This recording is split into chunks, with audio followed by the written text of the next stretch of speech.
Selamat pagi, salam sejahtera bagi kita semua. Perkenalkan, nama saya Febi Iriani, NIM 2174201044. Di sini saya akan menjelaskan beberapa materi dalam mata kuliah Badan Hukum yang dimulai dari pengertian Badan Hukum.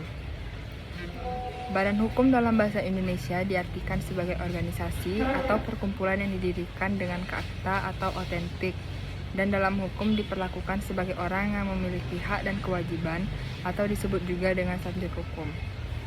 Apa saja yang termasuk badan hukum? Yang termasuk badan hukum itu adalah perseroan terbatas, koperasi, yayasan, hingga perkumpulan. Yang kedua yaitu bentuk perusahaan. Bentuk-bentuk dari perusahaan itu yang pertama adalah perusahaan perseorangan. Dan yang kedua, perusahaan yang tidak berbadan hukum, persekutuan perdata, firma, atau CV. Dan yang terakhir, perusahaan yang berbadan hukum, perseroan terbatas, koperasi, perusahaan umum, perusahaan perseroan atau persero. Selanjutnya adalah perseroan terbatas. Berdasarkan pasal 1 Undang-Undang PT Nomor 40/2007, pengertian perseroan terbatas atau perseroan adalah badan hukum yang merupakan persekutuan modal didirikan berdasarkan perjanjian, melakukan kegiatan usaha dengan modal dasar yang seluruhnya terbagi dalam saham, dan memenuhi persyaratan yang ditetapkan dalam undang-undang ini serta peraturan pelaksanaannya. Unsur-unsur PT. Unsur-unsur PT terdiri dari badan hukum, persekutuan modal, didirikan berdasarkan perjanjian, modal seluruhnya terbagi dalam saham, memenuhi syarat undang-undang dan peraturan pelaksanaannya.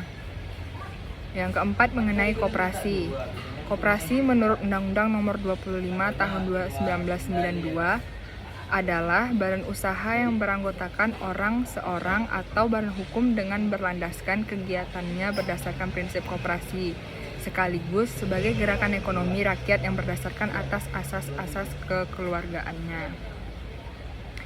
Landasan koperasi. Landasan koperasi terdiri dari landasan idil adalah Pancasila.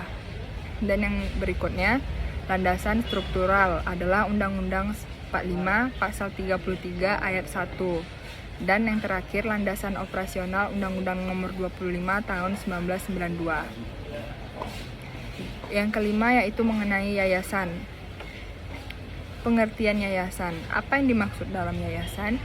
Yayasan adalah badan hukum yang terdiri atas kekayaan yang dipisahkan dan diperuntukkan dalam mencapai tujuan tertentu di bidang sosial, keagamaan, dan kemanusiaan, yang tidak semua anggota. Dan yang kedua, yayasan dapat mendirikan badan usaha yang kegiatannya sesuai dengan maksud dan tujuan yayasan. Yang keenam yaitu tentang organ PT. Dasar-dasar hukumnya itu terdiri dari Undang-Undang Nomor 40 Tahun 2007 tentang perseroan terbatas. Yang kedua, berlaku sejak diundangkan yaitu tanggal 16 Agustus 2007. Selanjutnya menggantikan Undang-Undang Nomor 1 Tahun 1995 tentang perseroan terbatas.